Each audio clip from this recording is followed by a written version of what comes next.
Selama hidupnya, seorang Muslim diajarkan bahwa Al-Quran adalah firman Allah yang turun langsung dari langit. Bukan hasil budaya, bukan hasil legenda manusia, bukan cerita turun-temurun, tetapi wahyu sempurna dari pencipta alam semesta. Namun, bagaimana jika sebagian kisah paling terkenal di dalam Al-Quran justru bisa ditemukan dalam dongeng-dongeng lama yang sudah beredar sebelum Islam lahir?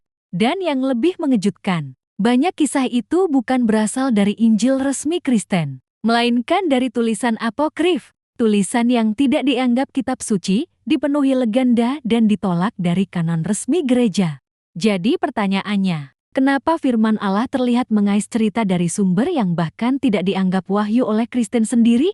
Nanti di akhir video, kita akan sampai pada contoh yang mungkin paling fatal. Sebuah kisah yang membuat Al-Quran terlihat bukan seperti wahyu baru, tetapi seperti gema legenda kuno yang hidup di Timur Tengah abad ke-7. Kami juga mengimani bahwa Quran membenarkan kitab-kitab yang sebelumnya diturunkan kepada Bani Israel, Taurat, Zabur, Injil, tetapi dikarenakan tidak murninya kitab ini, sehingga di dalam Quran dikoreksi. Koreksi di dalam Quran itulah yang akhirnya meyakinkan saya bahwa Quran tidak mungkin karangan manusia. Mari mulai dari kisah yang paling sulit dijelaskan, Dzulkarnain. Dalam Al-Quran, Dzulkarnain digambarkan sebagai penguasa besar yang berjalan sampai ujung barat bumi, melihat matahari tenggelam di mata air berlumpur, pergi ke ujung timur, lalu membangun tembok raksasa untuk menahan Yajuj dan Majuj. Banyak Muslim tumbuh dengan keyakinan bahwa ini adalah sejarah suci. Tapi ada masalah besar. Kisah ini sangat mirip dengan Alexander Romance, legenda tentang Alexander Agung. Dan ini bukan sekadar mirip tema. Dalam legenda itu, Alexander juga menjelajah sampai ujung dunia, mencapai tempat matahari terbenam, dan membangun penghalang bagi bangsa barbar.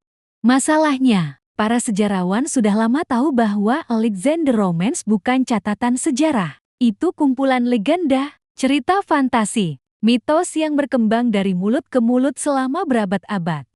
Sekarang pikirkan ini pelan-pelan. Mengapa firman Tuhan terlihat mengikuti pola legenda Yunani kuno? Apakah benar Allah sedang menurunkan wahyunya atau mungkin ini hanya seseorang di Jazirah Arab sedang menyerap cerita yang beredar di sekitarnya? Dan anehnya, ini baru permulaan, masih banyak cerita yang lain yang akan kita bongkar dalam video ini. Sekarang kita bahas kisah masa kecil Nabi Isa. Dalam Al-Quran, Isa membuat burung dari tanah liat, lalu menghidupkannya. Mukjizat ini sering dianggap bukti kenabian Isa dalam Islam. Tapi ada sesuatu yang jarang dibahas. Kisah itu tidak ada dalam Injil resmi Kristen. Tidak ada di Injil Matius, Injil Markus, Injil Lukas, Injil Yohanes. Lalu dari mana asalnya? Kisah itu sudah ada di Infancy Gospel of Thomas, sebuah tulisan apokrif tentang masa kecil Yesus.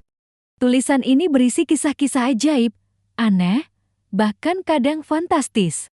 Dan gereja awal tidak memasukkannya ke dalam kitab suci. Namun ironisnya, cerita yang dianggap legenda itu muncul kembali di Al-Quran sebagai firman Allah. Coba bayangkan dampak pertanyaannya. Kalau Al-Quran benar datang untuk meluruskan Kristen, kenapa justru mengambil detail dari tulisan yang bahkan tidak dianggap wahyu oleh Kristen? Lalu ada kisah Maryam. Dalam Al-Quran, Maryam digambarkan dipilih sejak kecil, tumbuh dalam lingkungan suci, diasuh di Bait Allah, dan memiliki status istimewa. Masalahnya, detail-detail ini lagi-lagi tidak berasal dari Injil resmi. Sumber paling dekatnya adalah Protoevangelium of James, tulisan kuno yang berisi cerita tambahan tentang Maria. Dan sekali lagi, gereja tidak menganggapnya sebagai kitab suci resmi, karena dianggap penuh tradisi tambahan dan legenda. Tapi pola yang sama terus terjadi. Cerita apokrif masuk ke Al-Quran, legenda lama muncul kembali sebagai wahyu, dan semakin banyak pola ini muncul, semakin sulit menganggap semuanya sebagai kebetulan.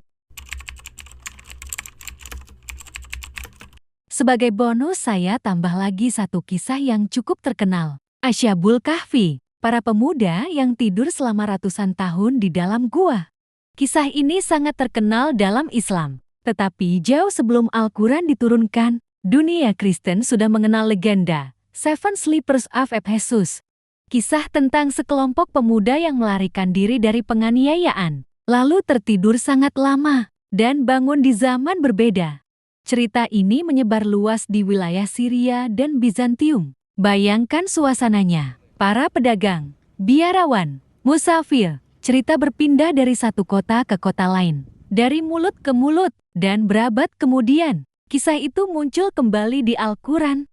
Sekarang pertanyaannya menjadi semakin berat, apakah Al-Quran membawa wahyu baru dari langit, atau menyusun ulang cerita religius yang sudah hidup di masyarakat?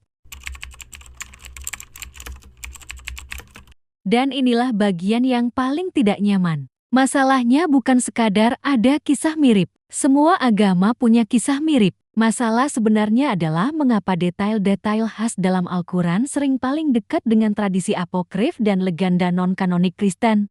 Bukan dengan kitab resmi, bukan dengan Injil kanonik, tetapi dari cerita yang berkembang di pinggir tradisi resmi. Dan itu sangat penting. Karena ini membuat Al-Quran terlihat bukan seperti kitab yang turun di ruang hampa, tetapi lahir dari dunia nyata abad ke-7. Dunia yang dipenuhi legenda Yahudi, kisah Kristen, cerita apokrif, tradisi lisan, dan dongeng religius Timur Tengah. Dan mungkin, disinilah pertanyaan paling besarnya muncul.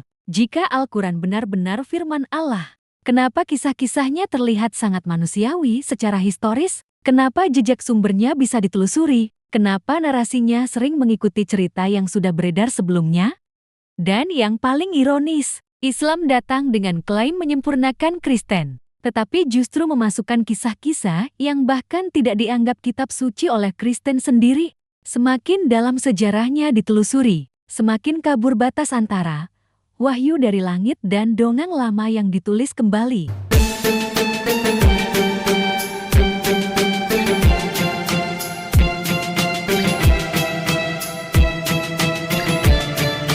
Kalau kalian suka pembahasan seperti ini, jangan lupa like, komen, dan subscribe. Karena di channel ini, kita tidak hanya mendengar klaim, tetapi juga membedah asal-usulnya.